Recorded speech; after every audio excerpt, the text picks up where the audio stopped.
ইরানের সঙ্গে যুক্তরাষ্ট্রের চলমান সংঘাতের পরিপ্রেক্ষিতে মার্কিন নাগরিকদের এই মুহূর্তেই মধ্যপ্রাচ্যের অনেকগুলো দেশ ছাড়তে বলেছে যুক্তরাষ্ট্রের পররাষ্ট্র দপ্তর। গত 3 দিন ধরে ইরান যেভাবে প্রতিরোধ করে আসছে যুক্তরাষ্ট্রের এবং ইসরায়েলের আক্রমণ, এই প্রেক্ষাপটে এই ঘোষণা অন্য কোনো অর্থ বহন করে। আজ মঙ্গলবার যুক্তরাষ্ট্রের পররাষ্ট্র দপ্তরের কনসুলার অ্যাফেয়ার্স এর ভেরিফাইড ফেসবুক পেজে দেওয়া এক পোস্টে এই নির্দেশনা দেওয়া হয়েছে। যুক্তরাষ্ট্র ইসরায়েল গত শনিবার ইরানে যৌথ হামলা শুরু করে।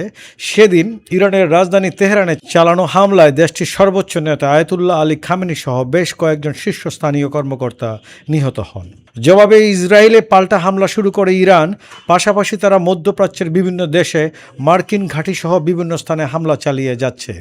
মধ্যপ্রাচ্যে আমেরিকানদের জন্য নিরাপত্তা সংক্রান্ত গতকাল সোমবারের হালনাগাদ নির্দেশনায় মার্কিন পররাষ্ট্র দপ্তর কয়েকটি দেশ ও এলাকার তালিকা দিয়ে বলেছে এই সব জায়গা গুরুতর নিরাপত্তা ঝুঁকি আছে, অতি দ্রুত মার্কিন নাগরিকদের ত্যাগ করতে বলা হয়েছে ওই সব দেশগুলো।